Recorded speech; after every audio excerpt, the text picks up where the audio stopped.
Dear friends, I figured I would have some nice um, background music and landscapes and such. I mean, I want to do this later on in some videos. Once I get the tower fixed, I'll be able to do this with Premiere Pro. But for now, this will have to do. Today I wanted to reach out to my atheist friends. Not to condemn you. That's not my intention at all. Actually, I respect you a lot. Because you've taken this notion of the biblical God and you've completely rejected it. And I'm here to say that I've done that as well. I mean, you see this Western God, this biblical God, is an authoritarian tyrant. But throughout my studies of metaphysics, which, by the way, metaphysics is the science which claims to dispense with symbols. And the biblical God is one of these symbols. It's an idol. It's just a personification of a very ancient concept. And that is the concept, or as I like to call it, the realization of consciousness. Now, consciousness, I'll get into that in a little bit. I'll show you a little exercise that you can do yourself to really understand, because you really can't grasp this stuff mentally with your mind. I mean, you can relate to it, you can recognize things, but it's only after you have an experience. Now I'm gonna start out with the question. Now I hope you're listening and really give this question some thought, because it's a very important question to my atheist friends. If you are intelligent and reasonable, can you be the product of a mechanical and meaningless universe? The reason why I ask this is, it's obvious that roses don't grow on dandelions, and that grapes don't grow on apple trees. So, you are an expression of the very nature of this universe, because it created you. Just like an artist's painting is an expression of that artist. So, this, in my mind, it can't be a random fluke that we are conscious and we are self-aware. We have to be the grapes that come from the vine, the rose that comes from the rose bush. Now, the problem is that a lot of people, especially biblical people, Christians, Muslims, many of the Western traditions. Now, the Eastern traditions has their flaws, but I'm not going to pick on that in this video today. I'm picking on the Western idea of God that comes from the ancient Middle East. So the worst conclusion we can draw from all this, that we are the expression of an intelligent universe, because we ourselves are intelligent, is that this intelligence is somehow the authoritarian tyrant that is portrayed in the Bible. That's absolutely false. Because the universe has its own rules, but they aren't necessarily moral rules. Moral rules are our rules as human beings. Somewhat universal rules, like, the whole non-aggression principle. Those are moral rules that make human life sustainable. And the reason why that we should adhere to them and that they're universal, quote unquote, is that if you do not follow these moral rules, society breaks down. I won't get into that, but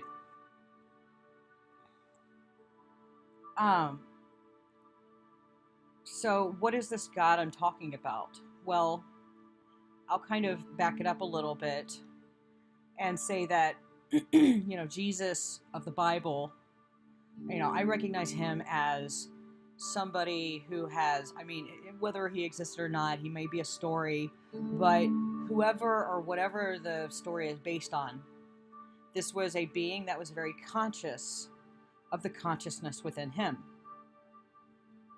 But the only expression of God that was found in his culture at the time was all Father. It was all his culture could understand at the time, so that's why he used it. There was really no other available option to him in his culture, because back then, things, they didn't have education like we have. They didn't have the multiplicity of thought and concept. Culture was homogenous, and they used the same terms. And anyway, I think I know what I'm getting at here. So now we're in full rebellion against this Father God, as it should be. Our culture, since the age of the Enlightenment, has rejected the monarch, which is good. The All-Father God. I know that people should not believe that the universe is a monarchy. It is, and it isn't, in a sense. And those are concepts that I'll save for a later video. Anyway, but to reject this image of the paternal God, idol, is not necessarily for me to be an atheist. I'm not an atheist, but I know I can relate to you. I feel you. But there's a certain thing inside of me that I just wanted to reach out, and I wanted to not convince you, but maybe open your mind to the possibility that this God is not what you think it is. It's not this idol, or it's not any of the idols from across the world. Because remember, the study of metaphysics is dispensing of symbols, or is the attempt to dispense with symbols. And what these idols of God are, they're symbols. It's something that our mind manufactures. That's what the Buddhists and Hindus call Maya, or illusion. It's what our mind manufactures about the reality. I'm looking at this computer, and my mind recognizes it as a computer. But my mind also says it's a MacBook Pro. It has yada yada yada. But in reality, it is a thing in and of itself, and that, in a sense, is undefinable outside of the mind. So, here's my little exercise that I kind of wanted to share with you. Think back to when you were a child. Now, think of that one thing that has not changed about you from then till now. I'll give you a moment. Just think about that.